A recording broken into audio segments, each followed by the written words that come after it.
सहना भवतु सहनो भुनक्तु सह वीर्यं करवावहै तेजस्विनावधीतमस्तु मा विद्विषावहै। ॐ शान्ति शान्ति शान्ति। ॐ श्री गणेशाय नमः। अथ पंचदशी प्रथमोऽध्यायः। শুধু কেবলমাত্র আমরা ওই মঙ্গলচরণ শ্লোক যেটা আছে প্রথমে সেটা পড়ছি। বলছি আমি আগে বলবো তারপর তোমরা বলবো। নমঃ শ্রী শঙ্করানন্দ গুরু পাদাম্বুজন্মনে সবিলাস মহামোহ গ্রাহ গ্রাসৈক কর্মণে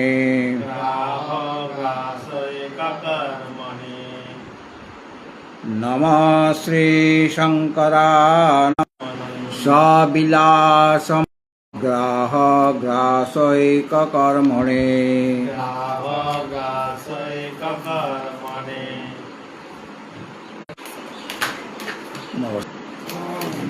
15টি অধ্যায় আছে বেদান্তের প্রকরণ গ্রন্থ। দুইজনে মিলে লিখেছেন।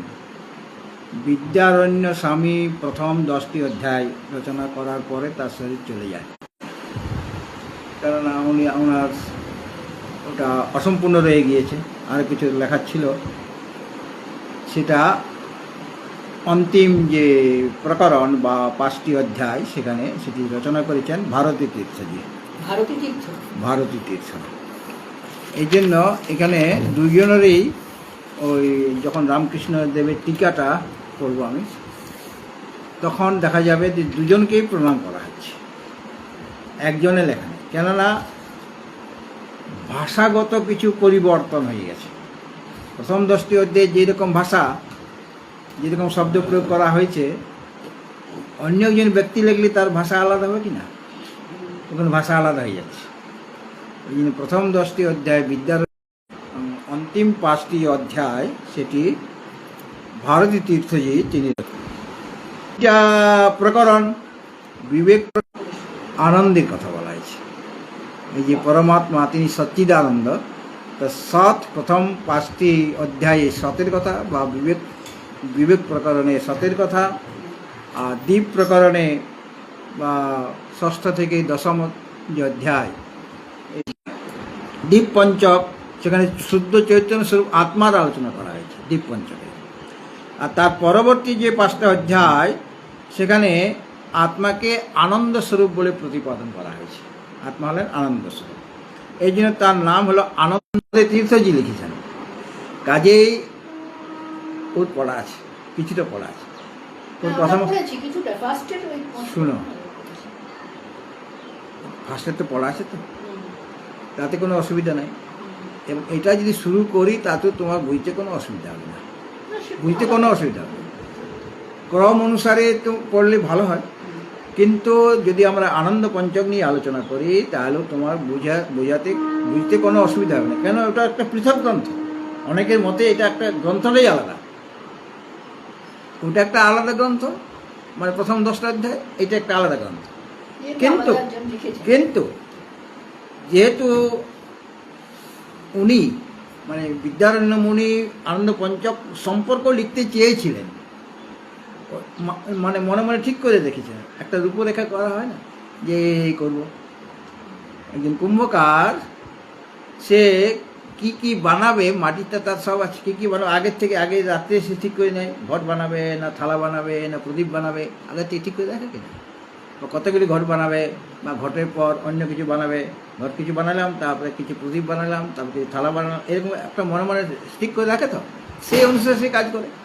তুমি সারাদিনের যে কাজটা আজকে যেটা হবে সেটা আগেই মনে মনে ঠিক করে রেখেছি, এই কাজগুলি আমার আছে, সেই কাজগুলি আমাকে পূর্ণ করতে হবে, তবে কি কাজটা পূর্ণ হবে। আগের থেকে তোমার ঠিক হয়ে আছে, হঠাৎ করে কোনো কাজ করা যাবে না, আগের থেকে লিস্ট থাকা দরকার, তবে গিয়ে সেটা সুষ্ঠুভাবে সম্পন্ন হয়। তো উনিও সেরকমভাবে একটা রূপরেখা তৈরি করেছেন। যেহেতু তারই পরম গুরু হচ্ছেন ভারতের তীর্থ, তিনি এর কথাগুলি জানবে না, সে তাকে বলবে না যে আমি এই রচনা করতে চাইছি, সে জানে। কিন্তু দুর্ভাগ্যবশত প্রথম 10টি অধ্যায় রচনা করার পর তার শরীর চলে যায় বিদ্যাধর্ম।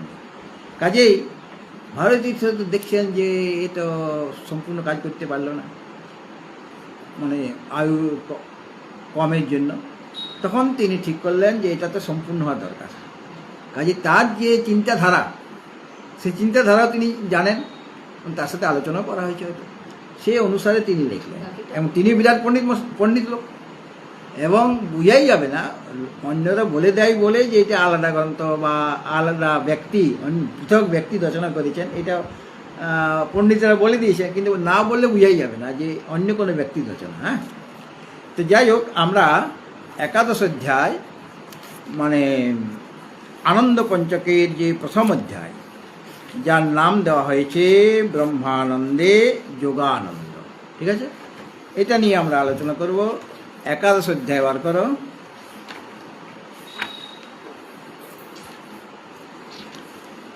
আমি যে আলোচনা করব সেগুলি আমি এই পঞ্চদশীর একটা সংস্কৃত টিকা আছে, তার নাম হচ্ছে রামকৃষ্ণ টিকা, খুব প্রসিদ্ধ টিকা। পঞ্চদশী বুঝতে গেলে রামকৃষ্ণ টিকা অনুসারে চলতে হবে, তবে গিয়ে বোঝা যাবে জিনিসটা। সুতরাং রামকৃষ্ণের টিকা আমার কাছে আছে, যদিও সেটা গ্রন্থ আলাদা আমার আছে, কিন্তু এখানে সেটা আমার অন্যরকমভাবে লেখা আছে। এটা এটা এটা খাতা মানে জেরক্স কপি। হ্যাঁ, তো ওখান থেকে করেছিলাম আমি কোনো সময়, গুরুদেবের বইটি ছিল। তো প্রথমে আমরা প্রথম শ্লোকটি পড়ব। ব্রহ্মানন্দং প্রবক্ষ্যামি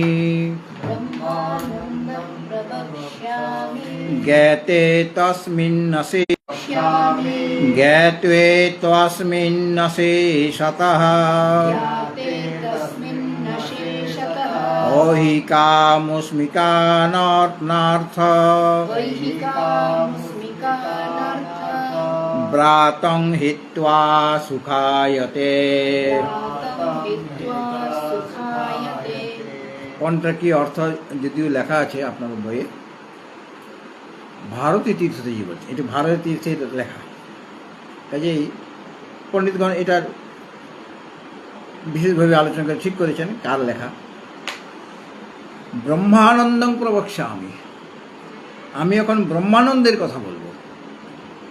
ব্রহ্মানন্দের কথা বলবো মানে ব্রহ্মানন্দের প্রতিপাদক যে গ্রন্থ, সেই গ্রন্থ রচনা করবো। প্রবক্ষ্যামি মানে বলবো, প্রবক্ষ্যামি শব্দের অর্থ হলো বলবো।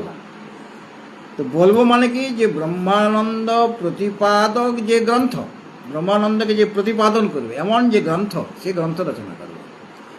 গ্রন্থ মানে ব্রহ্মানন্দ, বিষয় হলো ব্রহ্মানন্দ, আর গ্রন্থটাও যেহেতু ওই ব্রহ্মানন্দকেই বলবে, ব্রহ্মানন্দের প্রতিপাদন করবে, কাজে গ্রন্থটা হলো ব্রহ্মানন্দ গ্রন্থ। গ্রন্থটার নামই হলো ব্রহ্মানন্দ।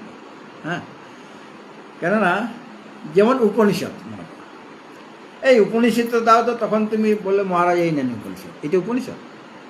উপনিষদ মানে জ্ঞান, এটা জ্ঞান, এটা গ্রন্থ। কিন্তু এই গ্রন্থের দ্বারাই সেই উপনিষদ আমার লাভ হবে, জ্ঞান আমার লাভ হবে।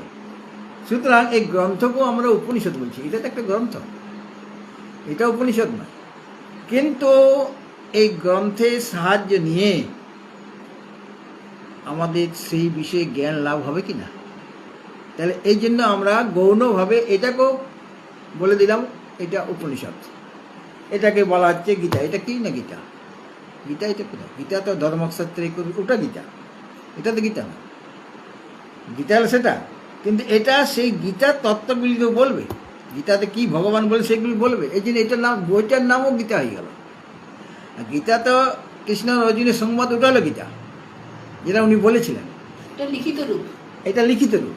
এই গ্রন্থকেও গৌণভাবে সেই নামটা দেওয়া হয়। হ্যাঁ, তো ব্রহ্মানন্দং প্রবক্ষ্যামি, ব্রহ্মানন্দকে বলবো, ব্রহ্মানন্দ বিষয়ে বলবো, মানে ব্রহ্মানন্দের প্রতিপাদক যে গ্রন্থ, যে গ্রন্থটা, এই গ্রন্থটা আমি এখন রচনা করব, লিখব। প্রবক্ষ্যামি মানে এটা আমি লিখব, প্রবক্ষ্যামি মানে যদিও বলা, কিন্তু এখানে আমি রচনা করব বা লিখব। বলে এটা লিখে কি লাভ? ব্রহ্মানন্দের বিষয় নিয়ে লিখে তোমার লাভটা কী হবে? আমাদের কী লাভ হবে? তোমার কী লাভ হবে? তসমিন জ্ঞাতে, সেই ব্রহ্মানন্দ, তসমিন মানে ব্রহ্মানন্দ, যে ব্রহ্মানন্দের কথা আমি লিখছি আর কি, এই গ্রন্থ রচনা করছি, সেই ব্রহ্মানন্দ বিষয়ে আমার যদি জ্ঞান হয়ে যায়, তসমিন জ্ঞাতে মানে সেই যে ব্রহ্মানন্দ, সেটা যদি আমার জ্ঞান হয়ে যায়, মানে যদি আমি অববোধ হয়ে যায়, অবগত হয়ে যায়, ব্রহ্মানন্দ যদি আমি অনুভব করি, তাহলে পরে লোকে ঐহিক আমুষ্মিক অনর্থ ব্রাতম, দেখো এখানে ঐহিকা মুষ্মিকা নার্থ ব্রাতম আছে না, একসাথে পদটা আছে। হ্যাঁ, ব্রাতং মানে সমূহ, ব্রাত শব্দের অর্থ কি? সমূহ। আর ঐহিক মানে ইহলৌকিক, আমুষ্মিক মানে পারলৌকিক। তাহলে কিছু ইহলৌকিক অনর্থ আছে, কিছু আছে পারলৌকিক অনর্থ। অনর্থ মানে যেটা আমাদের দুঃখ দেয়, কষ্ট দেয়, সেটাই তো অনর্থ। তো কিছু অনর্থ আছে যেগুলো ইহলৌকিক অনর্থ, আর কিছু অনর্থ আছে পারলৌকিক অনর্থ। আমুষ্মিক মানে পারলৌকিক, এই লোকের বাইরে। আমি স্বর্গে গেলাম, স্বর্গেও তো আমার অনর্থ আছে, স্বর্গ তাপ আছে কিনা, দুঃখ আছে কিনা, স্বর্গে কেবল সুখ আছে কি? আমরা বলি স্বর্গে খুব সুখ, স্বর্গ সুখ, সুখ তো আছে ঠিকই, কিন্তু সেখানে আমার ভয় আছে কি এখান থেকে আমাকে চলে যেতে হবে আবার মর্ত্যলোকে। ওই ক্ষীণে পূর্ণে মর্ত্যলোকং বিশন্তি বলা হয় কিনা? তাহলে স্বর্গে ভয় আছে কিনা তোমার? আর সবাই কি দেবতা ইন্দ্র বসে আছে না অগ্নি দেবতা হয়েছে? এখানে যারা যজ্ঞ করলে, যজ্ঞ করে তো এতে যাওয়া যায়, স্বর্গে যাওয়া যাবে। সকলেই তো সমান পদ নাই, পদের ভিন্নতা আছে। তাহলে আমি মনে করি ছোট পদ আছে আমার, তাহলে আমার অন্যদের প্রতি ঈর্ষা হবে না, হিংসা হবে কি না? তাহলে আমার হিংসা হবে, আমার ভয়ও আছে, তাহলে ওটা অনর্থ। হিংসা করা মানে আমার শোক হলো, আমি কষ্ট পাচ্ছি, আমি হিংসা করছি, তোমাকে হিংসা করছি মানে কি? আমার ভিতরে জ্বলছে, এই জন্য তো আমি তোমার হিংসা করছি। আর ভয় আছে, কারণ এখানে চিরকাল থাকা যাবে, সে তো জানে যে গেছে স্বর্গে, সে জানে এখানে চিরকাল থাকা যাবে, আর স্বর্গটা একদিন নষ্ট হয়ে যাবে। তাহলে স্বর্গ থাকতে থাকতেও আমাকে এখান থেকে বিদায় করে দেবে। সামনে উপনিষদে আছে কি যারা যাচ্ছে কেমনভাবে যাচ্ছে, আসার সময় কীভাবে আসছে, এবং যখন আসছে সে বুঝে গেল যে এখন আর সময় নেই, আমার সব টাকা শেষ, মানে সব পুণ্য শেষ। যে পুণ্য বলে আমি স্বর্গে এসেছি, সেই পুণ্যটা আমার সমাপ্ত হতে চলেছে, আর একদিন আছে মোটে। তাহলে মোটে একদিন, আর পরীক্ষিতের মতো মহারাজ চিন্তা করছে আর একদিন, সেই দিন এসে গেল। এখন এতদিন তো খুব সুখ ভোগ করেছে, স্বর্গীয় সুখ সে ভোগ করে, সেই স্বর্গীয় শরীর সে পেয়েছে, স্বর্গীয় সুখ পেয়েছে, অন্যান্য ঈর্ষা ভয় ঠিকই আছে, কিন্তু মনুষ্য লোকের চেয়ে সেখানে আনন্দটা অনেকটা বেশি। এখন মর্ত্যলোকের আনন্দ সুখ কেমন সে জানে, সে তো উপভোগ করেছে, অনুভব করা আছে। তখন দুই লোকে প্রথমে আসবে, সেই জীব আসছে, কিন্তু যে জীব গেছিল সেই জীব আসছে। তারপরে দুই পর্জন্য মানে মেঘ হয়ে যাবে, তারপরে পৃথিবীতে বৃষ্টি আকারে পড়বে, দুই পর্জন্য পৃথিবী, তো সেখান থেকে শস্য ইত্যাদি উৎপন্ন হবে, নানা রকম ধান জব গম উৎপন্ন হবে সেখানে। তার মধ্যে প্রবেশ করবে। একটা ধানের মধ্যে, ধানের একটা নিজস্ব প্রাণ আছে। আরেকজন সে মূর্ছিত অবস্থায় আছে, কিন্তু সে যে আসছে সে কিছু বুঝতে পারছে না, মূর্ছিত অবস্থায় আছে। সে ধানের মধ্যে প্রবেশ করবে, ধানের যে বীজের মধ্যে প্রবেশ করবে। ধানের তার দুইটা প্রাণ, একটা তার নিজস্ব প্রাণ, আর একটা ওই যে স্বর্গলোক থেকে যে ফিরছে সে তো ওখানে ওই ওই ধানটার মধ্যে প্রবেশ করেছে, তার দুইটা প্রাণ আছে। ধানটাকে আমি যখন সিদ্ধ করে দিচ্ছি তখন ধানের প্রাণটা নষ্ট হয়ে যাচ্ছে। ওই ধানটা রোপণ করলে আর বীজ হবে না, মানে অঙ্কুরিত হবে না। কিন্তু ধানের মধ্যে যে আরেকজন ঢুকে আছে জীব, যে স্বর্গে গিয়েছিল, সে কিন্তু সিদ্ধ করলে বা পুড়িয়ে দিলে তার কোনো ক্ষতি হচ্ছে না, সে মরে যাবে না। সেই ভাতটা কেউ খেলো, যদি ছাগলে খায় তো ছাগল হবে। আবার পুরুষ আর যশিতেও চায়, মানে স্ত্রী চায়, তবে গিয়ে তাদের মিলনে সে জীবের উৎপন্ন হবে। সে ছাগল হবে না, ভেড়া হবে না, মানুষ হবে না, পশু হবে না, গাছপালা হয়ে যাবে, ওই তো ঠিক নেই। চান্দ্রগুণ দেখানো হয়েছে যে স্বর্গে গেলে স্বর্গের প্রতি একটা মানে বৈরাগ্য উৎপন্ন করার জন্য বলা হয়েছে। বৈরাগ্য, যে তুমি অত কষ্ট করে যাচ্ছে ঠিকই, কিন্তু ফিরে আসে এই আরেকটা শরীর ধারণ করা তো খুব কষ্টকর ব্যাপার। কোনো একজন সন্ন্যাসী ও ব্রহ্মচারী খেয়ে নিল সেই ভাত, তার গেল গা, তার সেই জন্ম নেবে? ব্রহ্মচারী খেয়ে নিচ্ছে বা কোনো সন্ন্যাসী খেয়ে নিচ্ছে। সুতরাং আরেকটা শরীর পাওয়া খুব দুর্লভ, মানে পাবে তোমাকে অনেক শরীর পাওয়া দুর্লভ। শুধু মনুষ্য শরীর নয়, একটা ছাগল হওয়াও দুর্লভ। কেননা সে একটা নষ্ট হয়ে গেল। নষ্ট হয়ে গেল মানে আবার যদি অনেক গম হয়ে যায়, অনেক সময় আমেরিকার গম সাগরে ফেলে দিচ্ছে, ঠিক গেল, মাছে খাবে, তখন মাছ হবে, মাছ হেরে যেতে পারে। ঠিক আছে, আরেকটা শরীর লাভ করা খুব কঠিন কাজ, আর মনুষ্য শরীর লাভ করা কঠিন। যদি তোমার সেই মনুষ্য লাভ করার মতো মানে মনুষ্য শরীর পেতে গেলে পুণ্য পাপ দুটোই থাকা দরকার। পুণ্য পাপ পায় কাছাকাছি মিশ্রিত, তবে কি তোমার মানুষ শরীর হবে। তো কোথায় হবে, কে খাবে কখন কি, তবে কি তো তুমি মানুষ শরীর পাবে। মানুষে খেলে মানুষ শরীর পাবে, অন্য কেউ খেয়ে নিলে অন্য শরীর পাবে। এটা বৈরাগ্য উৎপাদন করে, যে স্বর্গে যাওয়ার কোনো দরকার নাই, তুমি এখানেই মুক্তি লাভ করার জন্য চেষ্টা, জ্ঞান লাভ করার জন্য চেষ্টা করা। হ্যাঁ, এটা শান্তিপূর্ণ দেখানো হয়েছে। তো যাই হোক, তো অহিক আমুষ্মিক অনর্থ ব্রাতম, ইহলৌকিক যে অনর্থ এবং পারলৌকিক যে অনর্থ সমূহ, একটা অনর্থ নয়। আমার মনে করুন আজকের দিনে কত অনর্থ হচ্ছে, হ্যাঁ, একটা দিনে কত অনর্থ হয়ে যায়, তা সারা জীবনে কত অনর্থ আছে। ইহলৌকিক যে অনর্থ, কি অনর্থ সেটা নির্ধারণ করে দেওয়া হয়, হ্যাঁ, যে এই বিষয় নিয়ে বলবে, তার বাইরে তো তুমি কিছু বলতে পারবে না, সেই বিষয় নিয়ে বলতে হবে। বাইরের বিষয় বললে বুঝতে হবে তুমি বক্তা নও, কারণ তুমি বিষয়ের বাইরে চলে যাচ্ছ। আমি ভাগবতের কথা বলবো, অথচ ভাগবত স্পর্শই করবো না, ভাগবত না ছুঁয়েই চলে যাব, বা কয়েকটা কথা বললাম বাইরের কথা বলছি, তাহলে ওটা ভাগবত কথা হলো না। সেরকমভাবে ওইটা বিষয়টা কি, তুমি কি কি লিখছো, আমি যে তোমার বইটা পড়বো, তুমি যে বইটা রচনা করছো, গ্রন্থটি আমি যে পড়বো, তো সেটা কী লেখা আছে আমাকে জানতে হবে না। তুমি কী লিখেছো, রাজনীতির বই নাকি কোনো উপন্যাস নাকি অন্য কিছু, সেটা তো আমাকে জানা দরকার। তো সেইটা জানিয়ে দিচ্ছে।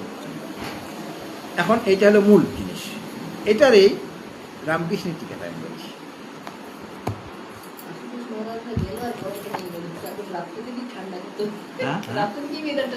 হ্যাঁ,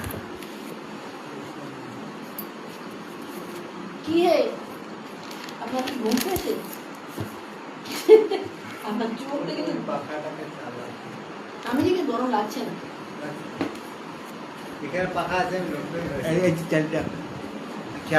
আমি তো ভাবছিলাম প্রথমে, তার বললাম হাওয়া চলছে বলে না না না না, চালাচ্ছি, আমি তো খেয়াল করি না, আমি তো এই বিষয় নিয়ে আলোচনা। আমি ভাবছি এখানে তো পাখা আছে, স্বামী চালাইনি কেন,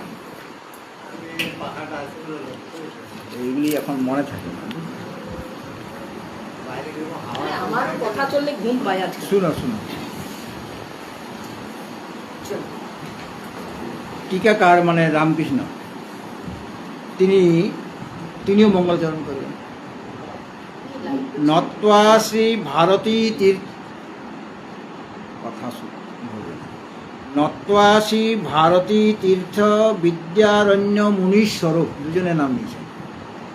নত্বা শ্রী ভারতী তীর্থ বিদ্যারণ্য মুনীশ্বরূপ ব্রহ্মানন্দাভিদং গ্রন্থং ব্যাকুর্বে বোধ সিদ্ধ। এটা মঙ্গলচরণ রামকৃষ্ণ, মানে প্রত্যেক অধ্যায়ে তিনি মঙ্গলচরণ করবেন, প্রত্যেকটা অধ্যায় মঙ্গল। শ্রী ভারতী তীর্থ এবং বিদ্যারণ্য মুনি, এই দুই মুনীশ্বরকে, যিনি মুনি এবং তারা ঈশ্বর, মানে তাদের বিরাট ক্ষমতা আছে। ঈশ্বর মানে এখানে ভগবান না, ঈশ্বর মানে যার অনেক কিছু ক্ষমতা আছে। শ্রী ভারতী তীর্থ এবং শ্রীটা দুজনের সাথে রাখা, শ্রী ভারতী তীর্থ আর শ্রী বিদ্যারণ্য, এরা মুনীস্বরূপ, দ্বিবচন আছে। শ্রী ভারতী তীর্থ এবং বিদ্যারণ্য মুনীশ্বর, এই দুজনকে নত্বা নত্য মানে নমস্কার করে জ্ঞান ব্রহ্মানন্দাবিদং গ্রন্থং ব্যাকুর্বে বোধ সিদ্ধই। জ্ঞান সিদ্ধির জন্য বোধ সিদ্ধ, বোধ সিদ্ধ মানে বোধ মানে জ্ঞান, সে জ্ঞান যাতে লাভ হয়, সে জ্ঞান লাভের জন্য ব্রহ্মানন্দাভিদং, ব্রহ্মানন্দ নামক যে গ্রন্থ, এই যে গ্রন্থটার নামই হলো ব্রহ্মানন্দ। হ্যাঁ, গ্রন্থটার নাম হয়ে গেল ব্রহ্মানন্দ। এই যে 5টা অধ্যায় নিয়ে ব্রহ্মানন্দ, বা এখানে ওই ব্রহ্মানন্দ এটা গ্রন্থ, সেই ব্রহ্মানন্দ অভিধ, অভিধং মানে এটার নাম ব্রহ্মানন্দ, অভিধা, অভিধং, অভিধং, অভিধা মানে নাম। তো ব্রহ্মানন্দ নামক যে গ্রন্থ, সে গ্রন্থের ব্যাকুর্বে মানে আমি ব্যাখ্যা করছি, আমি করছি মানে রচনা করছি, ব্যাখ্যা করছি। মানে ভারতীতীর্থ, শ্রী ভারতীতীর্থ তার নামটা আগে নিলেন কেন, তিনি পরম গুরু, এলাকার বিদ্যারণ্য মুনির পরম গুরু। শ্রী ভারতীতীর্থ এবং বিদ্যারণ্য মুনীশ্বর এই দুজনকে নমস্কার করে ব্রহ্মানন্দ নামক যে গ্রন্থ, সেটা ব্যাকুর্বে ব্যাখ্যা করছি। কিসের জন্য? বোধ সিদ্ধ, যাতে বোধ হয়, ওই বিষয়ে বোধ লাভ করতে পারি, জ্ঞান সিদ্ধির জন্য। তো গ্রন্থকার প্রথমে ব্রহ্মানন্দ নামক গ্রন্থের রচনা আরম্ভ করতে ইচ্ছা করলেন।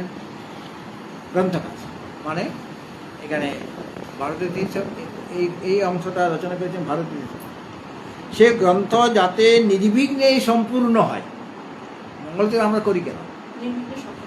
গ্রন্থটা যাতে নির্বিঘ্নে পরিসমাপ্ত হয়, এবং বিঘ্নরূপ পাপ, বিঘ্ন একটা পাপ, আমি যে কাজটা করতে পারছি না, কাজে সফলতা হচ্ছে না, বিঘ্ন এসেছে।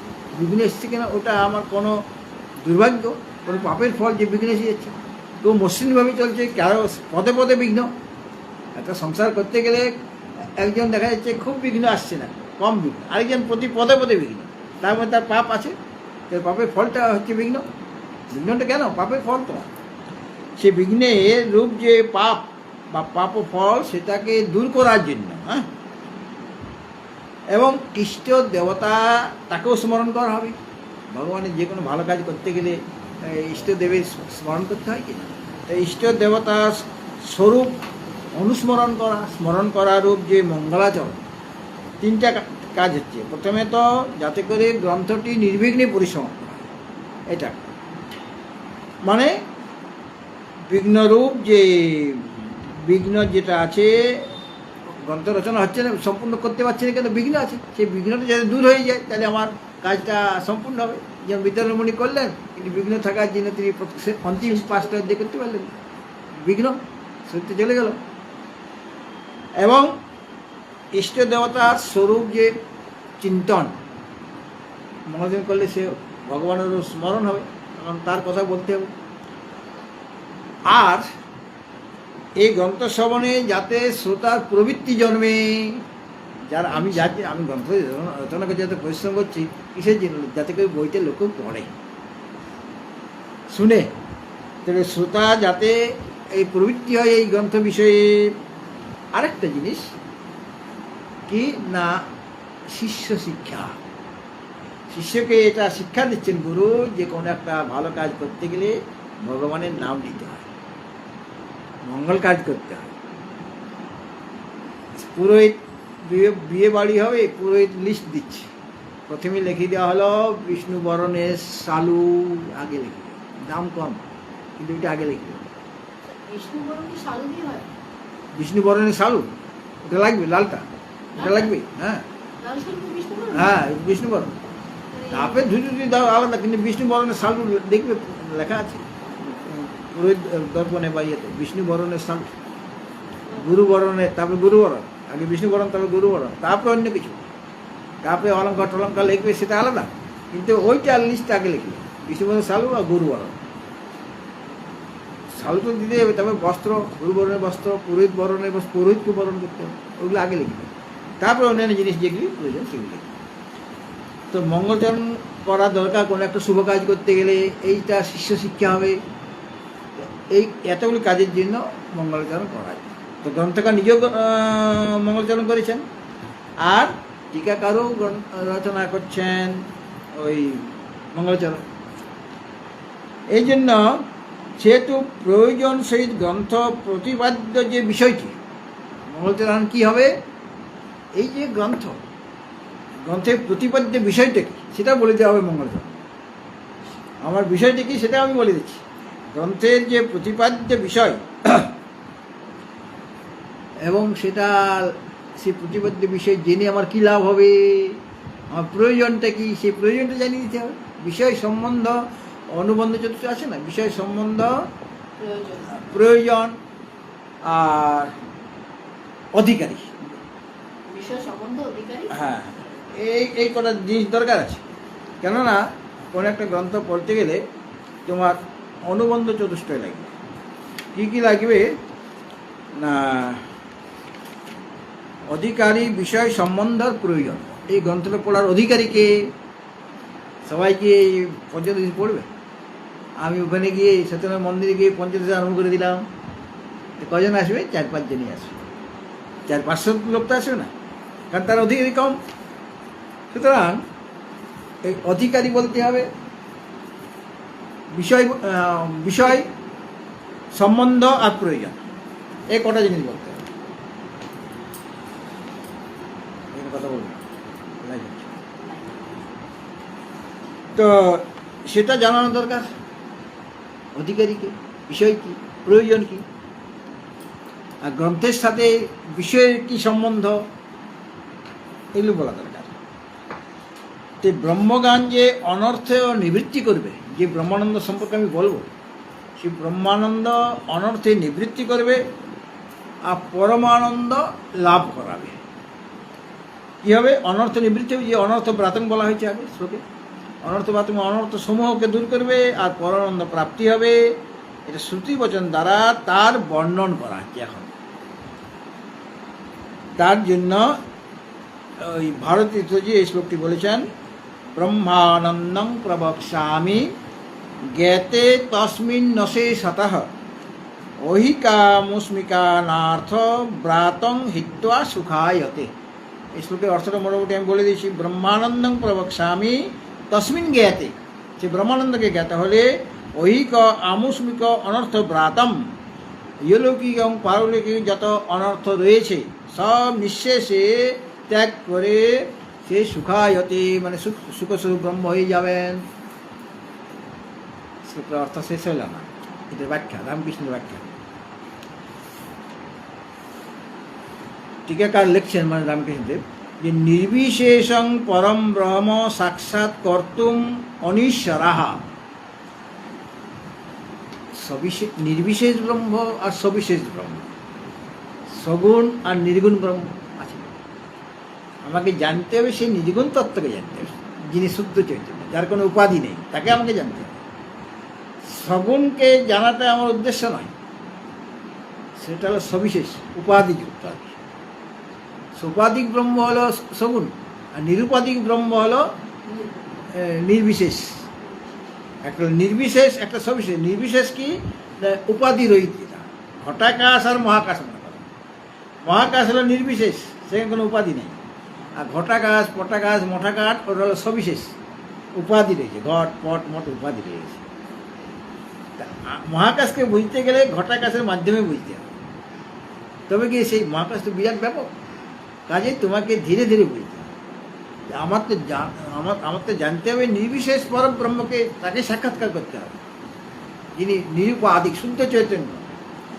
নির্বিশেষং পরম ব্রহ্ম সাক্ষাৎ কর্তুম অনিশ্বরাহা এ মন্দাস্তে অনুকম্পন্তে সবিশেষ নিরূপণই। নিরুপাধিক পরব্রহ্মকে সাক্ষাৎ করতে যারা অসমর্থ, অনিশ্বর মানে অসমর্থ, নির্বিশেষ যে ব্রহ্ম মানে উপাধি রহিত যে ব্রহ্ম, তাকে সাক্ষাৎকার করা সকলের পক্ষে সম্ভব নয়। তাকে সেরকম গুণ থাকতে হবে তো, মানে ওই অধিকারী, নিত্যানিত্য বস্তু বিবেক, ইয়মুত্তার্থ ফলভোগ বিরাগ, সমধমাদি সৎ সম্পত্তি আর মুমুক্ষ উত্তম, ওইগুলি আমাদের মধ্যে সব কিছু আছে কি? আমাদের নিত্যানিত্য বস্তু বিবেক পুরোটা আছে কি? বা ইহলৌকিক ভোগে বৈরাগ্য বা পারলৌকিক ভোগে বৈরাগ্য আছে কি? সামান্য থাকতে হয়। সামান্য না থাকলে আমরা সাধু হতাম না, তাহলে বৈরাগ্য তো কিছু আছে, কিন্তু সম্পূর্ণরূপে তো নাই। আমার মনে ইচ্ছা হচ্ছে যদি স্বর্গে একবার যেতে পারি, সাধু হয়েছি, স্বর্গে যাওয়ার জন্য চেষ্টা করি, তাহলে বৈরাগ্যটা এখনও উৎপন্ন হয়নি। তাহলে পর আমরা কি জ্ঞান লাভ হবে না?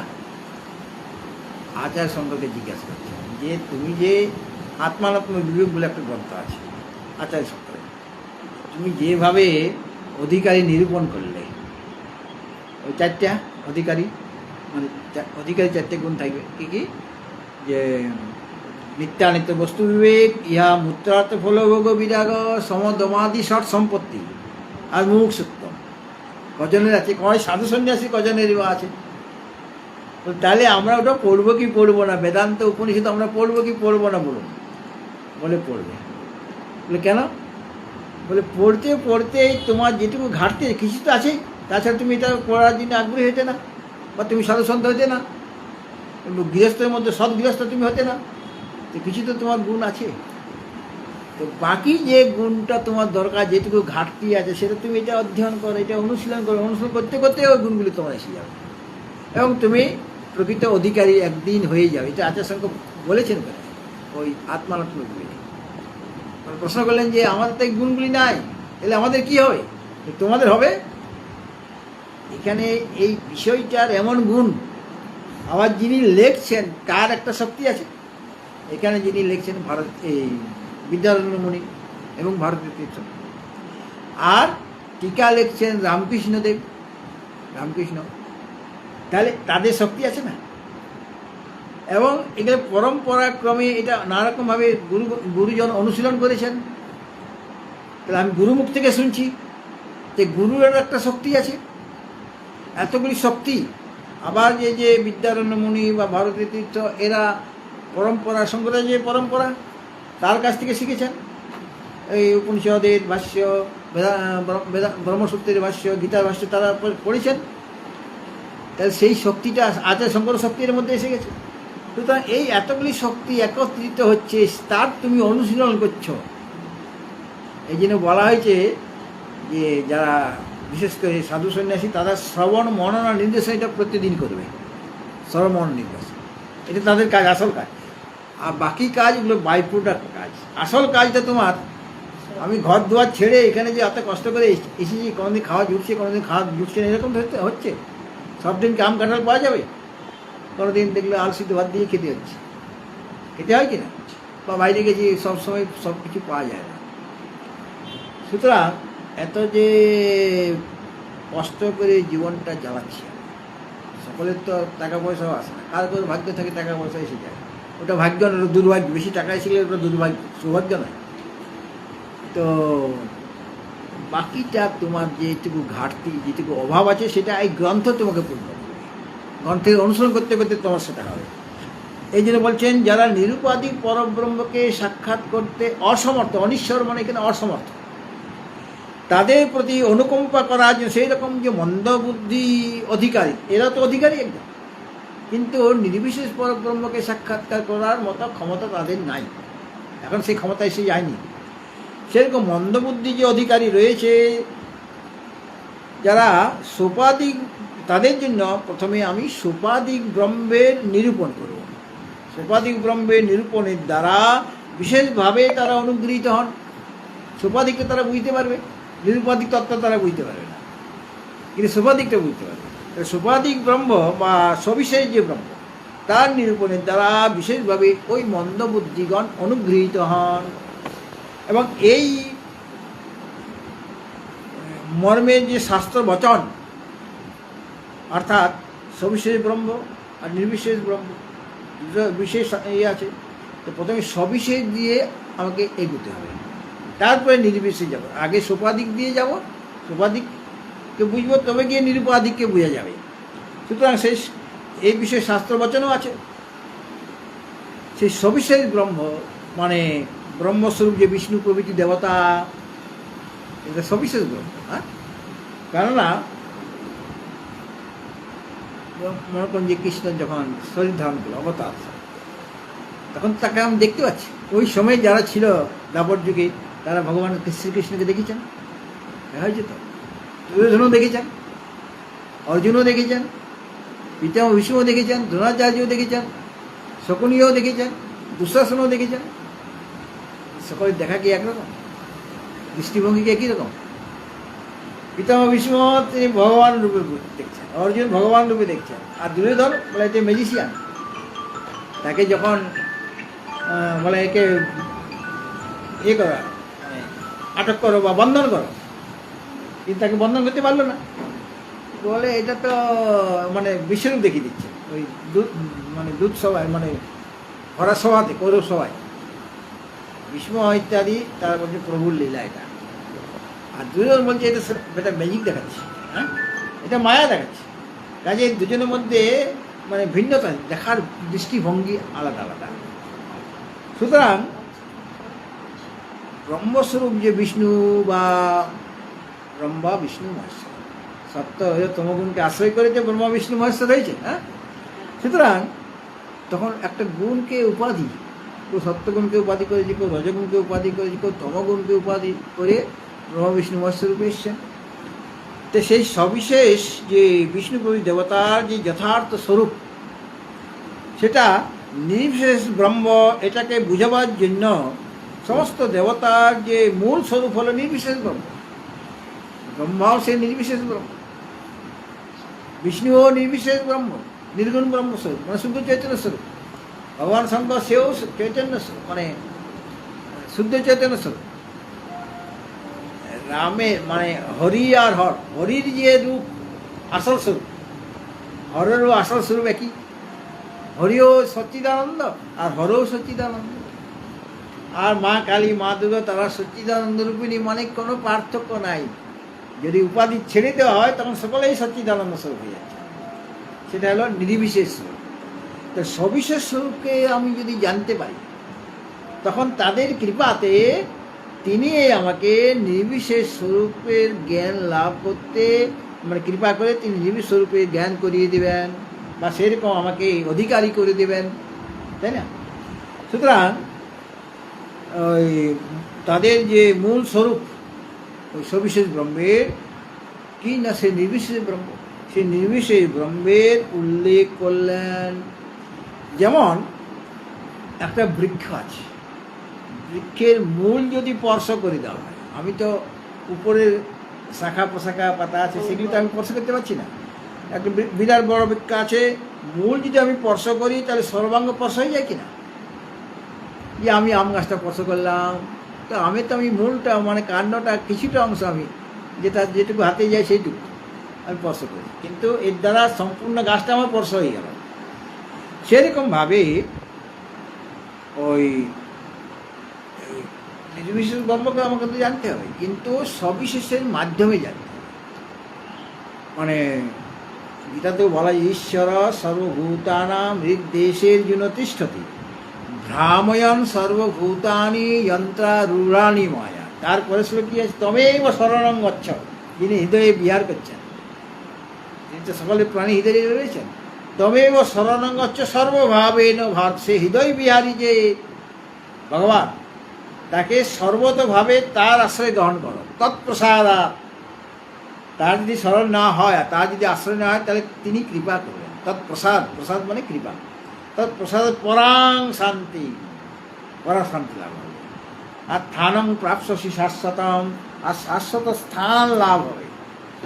তাহলে দেখুন আমি কাকে নিচ্ছি, যে সবিশেষ ব্রহ্ম, যে সকলের হৃদয়ে রয়েছেন, ঈশ্বর সর্বভূতানি, এবং তিনি সকলকে পরিচালিত করছেন। পরিচালন করা কাজ সবিশেষ ব্রহ্ম।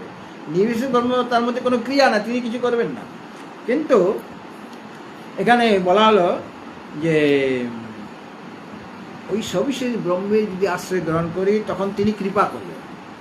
আর কৃপা করে কি দেবেন? তার কৃপা লাভ হলে তৎপ্রসাদাৎ পরাং শান্তিং স্থানং প্রাপ্স্যসি শাশ্বতম, অর্থাৎ তার কৃপাতে পরা শান্তি লাভ হবে, আর স্থানং প্রাপ্স্যসি শাশ্বতম, আর শাশ্বত পদ মানে পরম পদ লাভ হবে।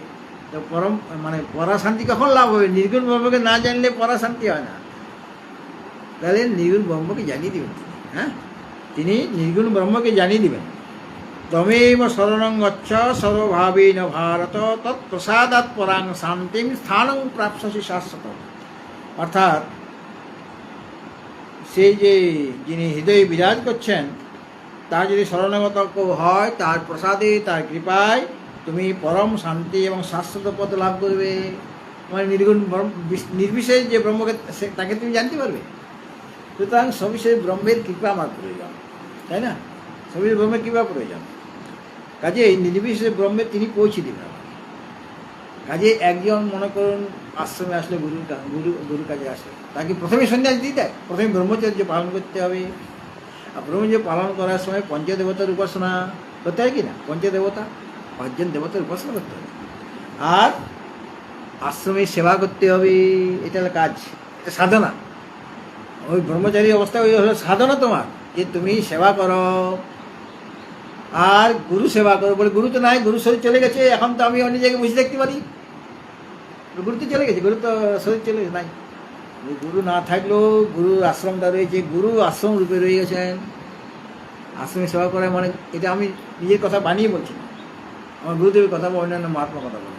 মহাত্মা বলে যে আশ্রমে সেবা করলেই সেটা গুরু সেবা হয়ে যায়। আর কি, গুরুদেব যা বলে গিয়েছেন সেটা অক্ষর অক্ষরে পালন করা, উপদেশটা পেয়েছে আমাকে আগে গুরুর কাছ থেকে যখন তিনি জীবিত ছিল। আর গুরু তত্ত্বে কোনো সময় বিনাশ হয় না। গুরু তো শরীরটা নয়।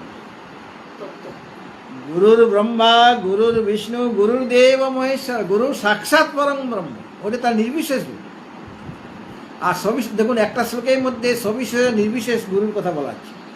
গুরুর ব্রহ্মা, গুরুর বিষ্ণু, গুরুদেব মহেশ্বর, ওটা তার সবিশেষ রূপ। তিনি ব্রহ্মা, তিনি বিষ্ণু, তিনি মহেশ্বর। গুরু ব্রহ্মা, গুরু বিষ্ণু, গুরুদেব মহেশ্বর, ওটা তার সবিশেষ রূপ। আর নির্বিশেষ রূপটাকে গুরু সাক্ষাৎ পরম ব্রহ্ম, তিনি সাক্ষাৎ পরব্রহ্ম, ওটা তার নির্বিশেষ। তস্মৈ শ্রী গুরু। তাই তার যে নির্বিশেষ রূপ গুরুর, সেটা কি নষ্ট হয়ে যাবে? সর্বদাই রয়েছে, গুরু সবসময় রয়েছে। তার জন্ম নেই, মৃত্যু নেই। যেমন পরমাত্মার জন্ম মৃত্যু নেই, সেরকম গুরুর জন্ম নাই, মৃত্যু। আমরা মনে করি গুরুদেব মারা গেছেন, মারা যাননি। তার জন্ম হয়নি, মারা যাবে কারণ ন জায়তে ম্রিয়তে বা কদাচিৎ নায়ং ভূত্বা ভবিতা বা না ভূয় অজো নিত্য শাশ্বত অয়ং পুরাণো ন হন্যতে হন্যমানে শরীরে।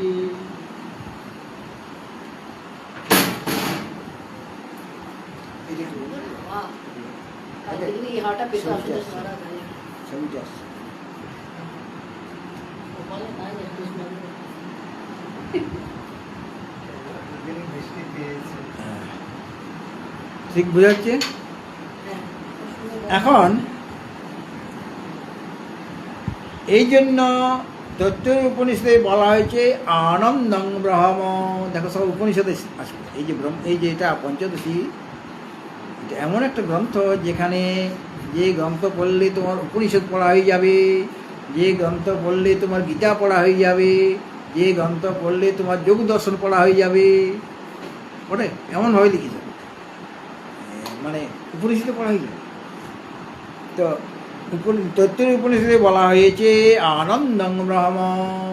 ব্রহ্ম কীরকম? তিনি আনন্দ স্বরূপ, আনন্দং ব্রহ্ম। অর্থাৎ মায়া বিশিষ্ট যে ঈশ্বর, তিনিও ব্রহ্ম, সবিশেষ ব্রহ্ম। আনন্দং ব্রহ্ম, আনন্দ অর্থাৎ মায়া বিশিষ্ট ঈশ্বর হচ্ছেন ব্রহ্ম, এরকম শ্রুতি বচন আছে আনন্দং ব্রহ্ম। এবং ব্রহ্মের আনন্দ স্বরূপতাও বলা হয়েছে শ্রুতিতে। ব্রহ্ম হলে আনন্দ স্বরূপ। তাহলে একজন হলে ব্রহ্ম, আনন্দ ব্রহ্ম। দেখুন এটা দুটাই এক বচন, মানে একই বিভক্তি একই বচন। আনন্দ ব্রহ্ম, যেমন নীল ঘটঃ, হ্যাঁ, যে ঘটটা নীল, নীলটা ঘটকে ছাড়া থাকবে না। হ্যাঁ, নীল রঙটা বা রক্ত ঘট, রক্ত মানে লাল রঙটা ঘট থেকে চলে যাবে কি? রক্ত ঘট। সেরকম আনন্দ ব্রহ্ম, দুটোর বচন বিভক্তি একই। তাহলে ব্রহ্ম হচ্ছে আনন্দ। সুতরাং আনন্দ ব্রহ্ম এই শ্রুতিবচন দ্বারা ব্রহ্মের আনন্দ স্বরূপতা বলা হয়েছে। এই জন্য ব্রহ্মানন্দ, যিনি ব্রহ্ম তিনিই আনন্দ। ব্রহ্ম আনন্দ, আলাদা কিছু নয়। ব্রহ্মানন্দ, এই আনন্দরূপ ব্রহ্মের বাচক শব্দের উচ্চারণ হওয়ায় এখানে মানে এখানে মঙ্গলাচরণে কি হয়েছে, এখানে মানে গ্রন্থকার বলেছেন ব্রহ্মানন্দম, এই যে শব্দের উচ্চারণ করলেন এটার দ্বারাই মানে ইষ্ট স্মরণ হয়ে গেল। আমি যাকে লাভ করতে চাই আমি তাকে কাকে বেশি ভালোবাসি? ব্রহ্মকে, যে আমার আত্মা, যে আমার স্বরূপ, তাকেই আমি বেশি ভালোবাসি। সুতরাং এই ব্রহ্মানন্দম বলাতেই মঙ্গলাচরণ হয়ে গেল, মানে ইষ্ট স্মরণ হয়ে গেল। হ্যাঁ, কারণ ইষ্ট স্মরণ করতে হবে, এইটা হল ইষ্ট স্মরণ, যে ব্রহ্মানন্দম।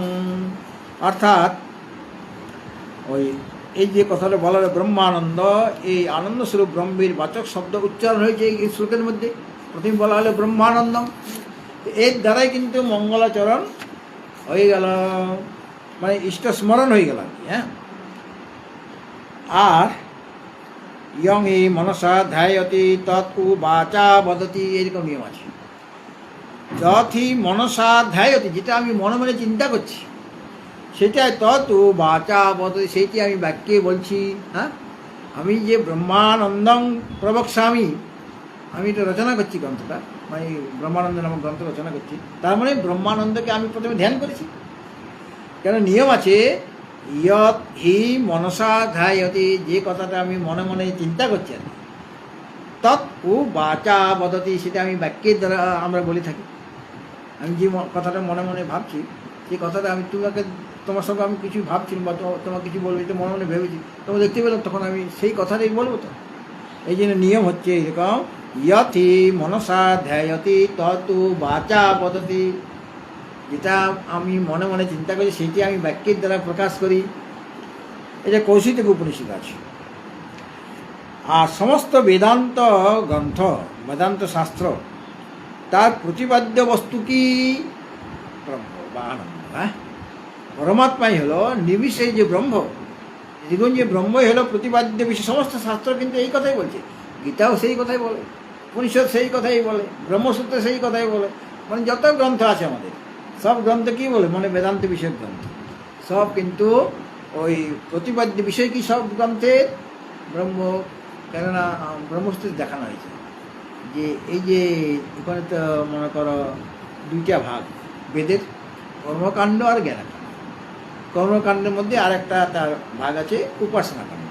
ওইভাবে তিনটা ধরা যায়, কর্মকাণ্ড, উপাসনাকাণ্ড আর জ্ঞানকাণ্ড। কর্মকাণ্ডে 80,000 শ্লোক, উপাসনাকাণ্ডে 16,000 শ্লোক, কথা হলো 96। আর জ্ঞানকাণ্ডে 4,000 শ্লোক, কথা হয়ে গেল 1,00,000 হয়ে গেল। কর্মকাণ্ডে 80,000, উপাসনাকাণ্ডে 16,000, জ্ঞানকাণ্ড মানে উপনিষদ, সেখানে 4,000। কিন্তু সমস্ত বেদ একজনকেই বলতে চাইছি, আমি এত কর্ম করছি কেন? আমি মনকে শুদ্ধ করে সেখানে যাব, সেই নির্বিশেষ ব্রহ্মকে লাভ করব। উপাসনা করছি কেন? ওই নির্বিশেষ ব্রহ্মকে লাভ করার জন্য। এত সেবামূলক কাজ করছি কেন? নির্বিশেষ ব্রহ্মকে পাওয়ার জন্য।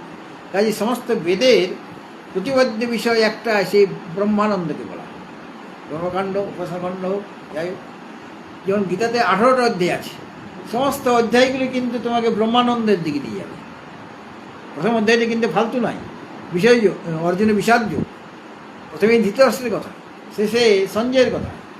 ধর্মক্ষেত্রে কুরুক্ষেত্রে সমবেতা যুযুৎসব মামকা পাণ্ডবাশ্চৈব ইম কৌরবত সঞ্জয়। এই কথাটা যদি সঞ্জয়কে জিজ্ঞেস না করতেন, সঞ্জয় বলতেন গীতার কথা, তাই ধৃতরাষ্ট্রের মধ্যে একজন লোক থাকা দরকার যার জন্য আমি গীতা শুনতে পাবো। আর সমস্ত উপদেশ শুনে সঞ্জয় সমাপ্ত, মাঝখানে অর্জুন আর কৃষ্ণ আছে। হ্যাঁ, সুতরাং সম্পূর্ণ অধ্যায় 18টা অধ্যায় তোমাকে ব্রহ্মানন্দের দিকে নিয়ে যাবে, পরমাত্মার দিকে, নির্বিশেষ ব্রহ্মের দিকে তোমাকে নিয়ে যাবে। এই কারণে ব্রহ্ম শব্দের যে উচ্চারণ করা হয়েছে এখানে, প্রথমে ব্রহ্মানন্দ স্বামী, তার দ্বারা ইষ্ট স্মরণ হয়ে গেল। আমি সবচেয়ে ভালোবাসি কাকে? নিজেকে। নিজেকে মানে শরীরটা নয়, শরীরটা যদি নানা রকম রোগ জ্বালায়, শরীরটাকে আমি ত্যাগ করতে ইচ্ছা করি আমার। হ্যাঁ, শরীর যদি নানা রকম রোগ জ্বালা হয়ে যায়, শরীরের মধ্যে একজন আছে, তাকে, যে হলো আত্মা, যে হলো আমার স্বরূপ, তাকে। আর আনন্দটা হলো প্রয়োজন, আনন্দ লাভ হবে। আর ঐহিক আমুষ্মিক অনর্থব্রাতম, ইহলৌকিক এবং পারলৌকিক যে অনর্থ রয়েছে এবং পরমানন্দ প্রাপ্তি, এই দুটি হচ্ছে গ্রন্থের প্রয়োজন। প্রয়োজন কেমন, এটা জেনে পড়ে লাভ কী হবে? লাভ হবে ইহলৌকিক এবং পারলৌকিক যত অনর্থকে আমি ত্যাগ করতে পারবো। আমার যদি সেদিকে আমি যদি তাকে জানতে চাই বা জানার চেষ্টা করি, তাহলে আমার ওই সুখ আমার পেতে ইচ্ছা করবে, নাকি পারলৌকিক সুখ পেতে ইচ্ছা করবে? বা ইহলৌকিক কোনো আমার থাকবে না, অনর্থ থাকবে না, বা পারলৌকিক কোনো অনর্থ থাকবে না, যদি তাকে জানতে পারি ব্রহ্মকে। তাহলে ব্রহ্মকে জানার লাভটা কী হলো, প্রয়োজন কি আমার? যে ওই ইহলৌকিক এবং পারলৌকিক অনর্থ দূর হয়ে যাবে আমার, ঠিক আছে? এটা হলো প্রয়োজন। আর কি হবে? পরমানন্দ প্রাপ্তি, সুখাই হতে বলা হয়েছে, পরমানন্দ প্রাপ্তি হবে, এটাই প্রয়োজন। অর্থাৎ এটা গ্রন্থকার গ্রন্থের আদিতে বলে দিলেন। আর ব্রহ্মানন্দম, ব্রহ্মরূপ যে আনন্দ, ব্রহ্মানন্দ মানে ব্রহ্মরূপ যে আনন্দ, আনন্দ ব্রহ্ম একই জিনিস। হ্যাঁ, ব্রহ্মানন্দ মানে ব্রহ্মরূপ যে আনন্দ, সেটাই হলো ব্রহ্মানন্দ। সেই ব্রহ্মানন্দ শব্দের বাচ্যার্থ এটা হলো ব্রহ্ম, আর প্রতিপাদক মানে বাচক হলো গ্রন্থটি। তাদের মধ্যে সম্পর্ক কি? প্রতিপাদ্য প্রতিপাদক সম্বন্ধ। একটা প্রতিপাদ্য হলো ব্রহ্ম, আর প্রতিপাদক বা বাচককে এই গ্রন্থটা, যে গ্রন্থটা তোমার হাতে এসেছে, সেই গ্রন্থ হলো প্রতিপাদক। কার প্রতিপাদন করবে? ব্রহ্মের। ব্রহ্ম হলো প্রতিপাদ্য বা বাচ্য, প্রতিপাদ্য মানে বাচ্য, আর প্রতিপাদককে বা বাচককে এই গ্রন্থটি। তাদের মধ্যে সম্পর্ক কি? না প্রতিপাদ্য প্রতিপাদক সম্বন্ধ, যে অধিকারী বিষয় সম্বন্ধ প্রয়োজন বলা হবে। আচ্ছা, এইটাই ব্রহ্মানন্দ। তাহলে একটা হলো ব্রহ্মানন্দ, যেটা তুমি পাবে বা যার কথা বলা হবে, আর গ্রন্থটা হলো ব্রহ্মানন্দের প্রতিপাদক হলো এই গ্রন্থটা। তো এই গ্রন্থটাকেও গৌণরূপে একেও ব্রহ্মানন্দ বলা হচ্ছে। যেমন এটা হলো গীতা, গ্রন্থটাকে আমি গীতা বলছি, তাই এটা আসলে গীতা নয়, কিন্তু গীতার তত্ত্বটি এখানে লেখা আছে। এর দ্বারা এটা অনুশীলন করলে আমি গীতার তত্ত্বটি জানতে পারবো। কাজেই ওই ব্রহ্মানন্দ এবং ব্রহ্মানন্দের প্রতিপাদক যে গ্রন্থ, উভয়কেই ব্রহ্মানন্দ বলা হচ্ছে। গীতা আর গ্রন্থ দুটোকেই গীতা বলা হচ্ছে। সেরকম ব্রহ্মানন্দ, ব্রহ্মানন্দের প্রতিপাদক যে গ্রন্থ, দুটোই ব্রহ্মানন্দ, তাই না? এইভাবে এটা জানলে পরে, এই ব্রহ্মানন্দকে জানলে মানে হৃদয়ে ধারণ করলে মানে আমি ব্রহ্মানন্দকে চাই, ব্রহ্মানন্দ যখন এসে যাবে, আর তাকে জানার জন্য, সেই ব্রহ্মানন্দকে লাভ করার জন্য আমার গ্রন্থ আছে, যে অনুশীলন করবো আমি, বা এটা আমি প্রথমে গুরু মুখ থেকে শুনবো, তারপরে অনুশীলন করবো নিজে নিজে। হ্যাঁ, এইভাবে দুটাকে এটা জানলে মানে এখানে বলা হয়েছে তস্মিন জ্ঞাতে, মূলে বলা হয়েছে ব্রহ্মানন্দ প্রবস্বামী জ্ঞাতে তস্মিন অশেষত, মানে তস্মিন জ্ঞাতে মানে তাকে জানলে পরে। আচ্ছা, ব্রহ্মানন্দ নামক গ্রন্থ এবং ব্রহ্মানন্দ দুটাই, কারণ এটাকে আমাকে জানতে হবে আগে, গ্রন্থ আমাকে অনুশীলন করতে হবে, তবেই কি হবে ব্রহ্মানন্দ লাভ হবে। এই যে তস্মিন জ্ঞাতে মানে ব্রহ্মানন্দ রূপ গ্রন্থ এবং ব্রহ্মানন্দ, এই দুটা যদি জ্ঞাত হয়ে যায় মানে যদি আমি ওটাকে হৃদয়ে ধারণ করি,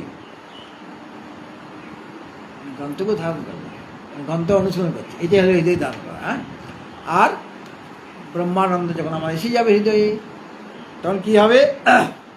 তখন ঐহিক আর আমুষ্মিক অনর্থব্রাতম, ঐহিক এবং পারলৌকিক, আমুষ্মিক পারলৌকিক যে অনর্থ সমূহ। তো ইহলৌকিক অনর্থটা কীরকম দেখো মা, ইহলৌকিক অনর্থ কীরকম? পুত্রাদিতে আমি আমার বোধ, হচ্ছে কিনা? এই পুত্র আমার, মানে আমি, এই পুত্র আমার, কলত্র পুত্র মিত্র কলত্র সত্র, পুত্র সেখানে আমার বোধ আছে, মিত্র সেখানে আমার বন্ধু আর কি, সেখানে আমার বোধ আছে, মানে আমার কলত্র সেখানে আমার বোধ আছে। কলত্র মানে পত্নী, কলত্র মানে কলহ করে এই জন্য নয়, কলত্র মানে পত্নী। পুত্র মিত্র কলত্র এইভাবে মানে একটা অনুপ্রাস দেওয়া হয়েছে। পুত্র মিত্র কলত্র, তাছাড়া সেখানে আমার বোধ আছে কিনা? হ্যাঁ, আর এই শরীরকে আমার বোধ আছে কিনা? এই শরীরটা একটা অনর্থ। যদি আমার বোধ থেকে যায়, শরীরটা সবসময় আমার অনর্থ নয়। যখনই আমার বোধ এসে যাচ্ছে, শরীরের সুখে আমি সুখী, শরীর সুখে আমি দুঃখী, শরীর দুঃখে আমি দুঃখী, তখন এটা অনর্থের কারণ, তাহলে এটা স্বার্থের কারণ। মানে আমাকে মানে লক্ষ্যের দিকে নিয়ে যাওয়া আমাকে শরীরটা, এই শরীর দ্বারাই তো সাধন হবে। শরীরের মাধ্যম খলু ধর্ম সাধন, কিন্তু সাধন হবে না যদি তোমার এখানে আসক্তি থেকে যায়, তাহলে এইটা হলো একটা অনর্থ। আচ্ছা, পুত্রাদিতে যে আমি আমার অভিমান জনিত যে আধ্যাত্মিক ত্রিতাপ, এর দ্বারাই আমার আদি আধ্যাত্মিক, আদি ভৌতিক, আদি দৈবিক দুঃখ হচ্ছে আমার। হ্যাঁ, যেগুলি মানে আত্মা নয়, অনাত্মা জিনিস, সেখানে আমার অহংকার আর মমকার এসে যাচ্ছে। আমি কখনো বলছি যে অহং গৌর, বলি কি না? কি বলি? অহং গৌর, আমি ফর্সা। শরীরটাতে আমি বলতে শিখেছি, আর আমার শরীর তখন এখানে মমত্ব বলছে। অহংকারও আসে, মানে অহংবোধও আসে, আর মমবোধও আসে। এবং বলছে আমি তোমাকে ডাকলাম নারায়ণ, কারণ এইটা আমি নারায়ণ, আমি নারায়ণ, বলো কি না? এইটা আমি মহারাজ। তো শরীরটিকে দেখি আমি বলছি, তাহলে শরীরটাকে কখন আমি বলা হচ্ছে, তখন আমার বলা হচ্ছে। আর পুত্রকেও, ও তো আমার আত্মা, পিতাই পুত্রভাবে জন্মগ্রহণ করে। পুত্রের কোনো যদি দুঃখ হয়, তাহলে সেটা পিতার হৃদয়ে লাগে। সুতরাং এইভাবে ইহলৌকিক যত বস্তু আছে, যেটা তোমার প্রিয় বলে তুমি মনে করছ, তার জন্য ওখানে অহংকার আর মমকার থাকাতে তোমার ত্রিতাপ হবে। আধ্যাত্মিক, আদি ভৌতিক, আদি দৈবিক দুঃখ হবে। তাহলে এইটা ইহলৌকিক ত্রিতাপ, ইহলৌকিক অনর্থ। আর পারলৌকিক অনর্থ কীরকম? তুমি পরলোকে গেলে, স্বর্গে গেলে বা ব্রহ্মলোকে গেলে, কিন্তু সেখানেও তোমার স্বর্গচ্যুতির ভয়। কোথা আমি গেলাম ঠিকই, যাওয়ার সাথে সাথে আমার ভয় ঢুকে গেল। এখান থেকে এসেছি, কদিন আর থাকবো, আবার তো আমাকে বিদায় করে দেবে, আমি তো এখানে চিরকাল থাকতে পারবো না। তাহলে স্বর্গচ্যুতির ভয় একটা, এটা ত্রিতাপ কিনা? ত্রিতাপের মধ্যে পড়ছে কিনা ভয় একটা। আর কি না, অশ্রীকাতরতা, মানে অন্যের মঙ্গল আমি দেখতে পাচ্ছি না, অন্যের সুখী। ওর চেয়ারটা আগে কেন, আমার চেয়ারটা পেছনে কেন? ওর চেয়ারে একটা আসন দেওয়া হচ্ছে, আমার চেয়ার আসন নেই কেন? ওকে বড় মালা দেওয়া হচ্ছে, আমাকে ছোটো মালা দেওয়া হলো কেন? এরকমভাবে হিংসা হয় কিনা? সকল দেবতা ইন্দ্র হতে পারে না, বা ছোটোখাটো। আর তার নিচের যে অগ্নি, বরুণ দেবতা, বায়ু দেবতা, তারা তো প্রধান প্রধান দেবতা। হ্যাঁ, তারা সামনের দিকে, আর তুমি একদম লাস্টে বেঞ্চিতে বসেছ, তোমার চেয়ারও দেয় না, সামনে টেবিলও নেই, তাহলে হিংসা হবে কি না? তাহলে পরশ্রী কাতরতা আছে। বা অগ্নি দেবতা, সে বলছে আমাকে বিশেষ গুরুত্ব দিচ্ছে না, বায়ু দেবতাকে বেশি গুরুত্ব দিচ্ছে। এরকমভাবে নানা রকমভাবে দেবতার মধ্যে, মানে বাইরে লড়াই না, ভিতরে ভিতরে লড়াই হচ্ছে। হ্যাঁ, আর ভাবছে আমি কেন এখানে চিরকালের মধ্যে থাকতে পারছি না, যেরকম থাকা উচিত ছিল আমার, আমি সেরকম ব্যক্তিত্ব, আমি এই দেবরাজ ইন্দ্র হয়ে যাওয়া আমার উচিত ছিল, সেখানেও। আর যখন তখন তাদের শরীর খারাপ হবে না, কিন্তু রোগ হতে পারে মাঝে মাঝে। কেন? ওখানেও স্বর্গের চিকিৎসক আছেন, অশ্বিনী কুমার দয় আছে না, দুজন অশ্বিনী কুমার আছে, তারা চিকিৎসক। কাজে অত সহজে তোমার শরীরটা খারাপ হবে না। তুমি দুটা আম বেশি খেয়ে নিলে বা দুটা কাঁঠালের কোষ বেশি খেয়ে নিলে তোমার লুজ মোশন হয়ে যাবে, তা নয়। সেখানে তো অমৃত সেবন, তোমার এখানে ভাতও পাওয়া যাবে না, মুড়িও পাওয়া যাবে না, আর কি আমও পাওয়া যাবে না। তাহলে ওখানে তো অমৃত। সুতরাং অমৃতের মধ্যে কেউ বেশি পেলো, কেউ কম পেলো, এরকম হতে পারে। তো অত সহজে শরীরটা খারাপ হচ্ছে না, মানে রোগ জ্বালা খুবই কম, খুব কম, এবং দীর্ঘ আয়ু। এখানের তুলনায় অনেক দীর্ঘ আয়ু, এবং এখানকার তুলনায় অনেক বেশি সুখ আছে। আমাদের তত্ত্বিক উপনিষদ দেখানো হবে কীভাবে কীভাবে আনন্দটা ধীরে ধীরে বাড়ছে আর কি। ব্রহ্মলোকে, মানে সেখানে ব্রহ্মলোকে ব্রহ্মার যে আনন্দ, সেখানে মানে যত মানে সংসারের যে সুখের পরম সুখ, সেটা তার চেয়েও পরম সুখ একটা আছে। ব্রহ্মাজি যে আনন্দটা লাভ করছেন, তার চেয়ে বড় আনন্দ আছে। আচ্ছা। যে আনন্দের কাছে ব্রহ্মানন্দটাও ক্ষণিক বা বিন্দুর মতো লাগছে, সেই আনন্দে মানে অনন্ত আনন্দের দিকে তোমাকে নিয়ে যাবো। হ্যাঁ, তুমি এখানেই থাকো, এখানে থেকেই তুমি সেই পরম আনন্দের সাগর যিনি, তার কাছে আমি তোমাকে নিয়ে যাবো। হ্যাঁ, সুতরাং এই যে ইহলৌকিক এবং পারলৌকিক যে অনর্থ সমূহ, সেইগুলিকে অশেষত ত্যক্ত্বা হিত্বা, অশেষত মানে সম্পূর্ণরূপে পরিত্যক্ত হতে পারে, এমনভাবে হিত্বা মানে পরিত্যাগ করে, মানে যাতে করে এগুলো সব দূর হয়ে যায়। ইহলৌকিক কোনো অনর্থ না থাকে, পারলৌকিকও কোনো অনর্থ থাকবে না, মানে কোনো রকম শোকেই থাকবে না তোমার। কিন্তু কী হবে, কি থাকবে তাহলে? আমার কোনো শোক থাকলে না, আমার মারামারি লড়াই ঝগড়া কিছুই করতে পারছি না, চিৎকার চেঁচামেচি করে কথা বলতে পারছি না, তাহলে কী সুখে থাকবে কেন? বলে সুখায় অতি সুখ সুখ ব্রহ্মকে লাভ করবে। তোমার মধ্যে কোনো ত্রিতাপ থাকবে না, কোনো দুঃখ কষ্ট থাকবে না, কোনো রোগ জ্বালা থাকবে না, তোমার জন্ম মৃত্যু থেকে তুমি মুক্ত হয়ে যাবে। তোমার জন্মও হবে না, মৃত্যু হবে না। আসলে তোমার কোনো সময় জন্ম হয়নি, আর কোনো সময় তোমার মৃত্যু হবে না। জন্মায় কে? বারে জন্মাচ্ছে শরীর, স্থূল শরীর। বসাংসি জীর্ণানি যথা বিহায় নবানি গৃহণাতি নরো পরাণি তথা শরীরানি বিহায় জীর্ণা নন্যানি সংজ্ঞাতি নবানি রে। হ্যাঁ, বারে এই আমরা বস্ত্র পাল্টাচ্ছি, কিন্তু পাল্টাচ্ছি মানে স্থূল শরীরটা বারবার পাল্টে যাচ্ছে, কিন্তু আসল জীব কিন্তু একই রয়েছে। জীবের মৃত্যু নেই, জীবের জন্ম নেই, কারণ জীব তো পরমাত্মা স্বরূপ। পরমাত্মা যেমন তার জন্ম মৃত্যু নেই, ন জায়তে মৃয়তে বা কদাচিৎ নায়ং ভূত্বা ভবিতা বা ন ভূয় অজো নিত্য শাশ্বত অয়ং পুরাণো ন হন্যতে হন্যমানে শরীরে। এরা পরমাত্মা স্বরূপ, জীবের স্বরূপও তাই। সুতরাং জীবের জন্ম নাই, জীবের মৃত্যু নাই, কিন্তু আমরা মায়াবশত ভ্রমবশত নিজের জন্ম মৃত্যু আছে বলে মনে করছি, আমাদের রোগ জ্বালা আছে, তিতাপ আছে বলে মনে করছি। আসলে তোমার তিতাপ কোনো সময় ছিল না। তোমার যে তিতাপ নেই, তোমার যে জন্ম নেই, মৃত্যু নেই, এই তত্ত্বটাকে বোঝানো হবে। তোমার আসল স্বরূপটা তুমি হচ্ছে সৎ, তুমি এই চিৎ, তুমি এই আনন্দ স্বরূপ, এই তত্ত্বটাকে এখানে বোঝানো হবে। মানে এই পঞ্চদশিকার কি বুঝাবেন? তুমি সচ্চিদানন্দ স্বরূপ, তুমি অন্য কিছু নও। তুমি যাতে করে সুখায় যাতে সুখস্বরূপ ব্রহ্মই হয়ে যাও, সেই রকমভাবে আমি এখানে গ্রন্থ রচনা করছি।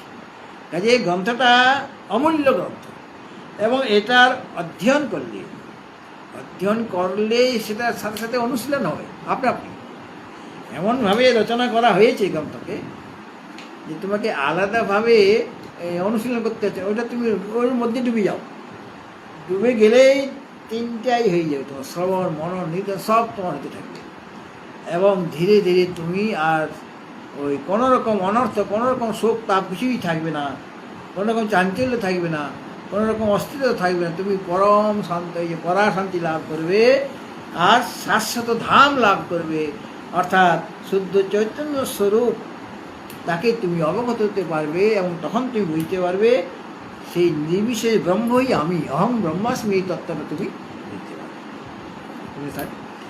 হরি ওম পূর্ণমদা পূর্ণমিদং পূর্ণাৎ পূর্ণমুদচ্যতে পূর্ণস্য পূর্ণমাদায় পূর্ণমেবাবশিষ্যতে। ওম শান্তি শান্তি শান্তি। ভগবত ভক্তজন যারা দূরদর্শনে এই অনুষ্ঠানটি আমাদের দেখছেন, প্রতিদিন সকাল 10টায় এই সাধ্যে হয়ে থাকে। মানে আজকেই প্রথম শুরু হয়েছে পঞ্চদশীর একাদশ অধ্যায় আনন্দ প্রকরণ নিয়ে আলোচনা শুরু করেছি।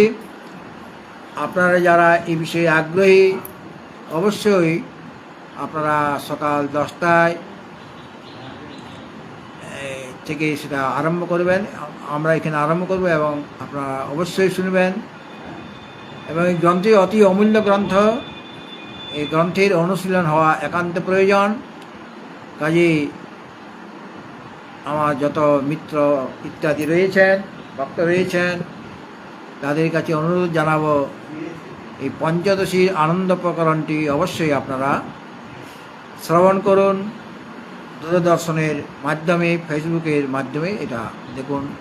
এবং যদি সম্ভব হয় ইউটিউবেও এটা দেওয়া হবে।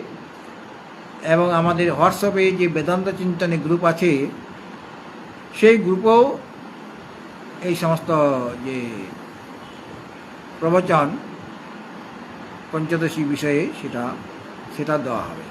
হরি ওম তৎসৎ। পরমাত্মনে নমঃ।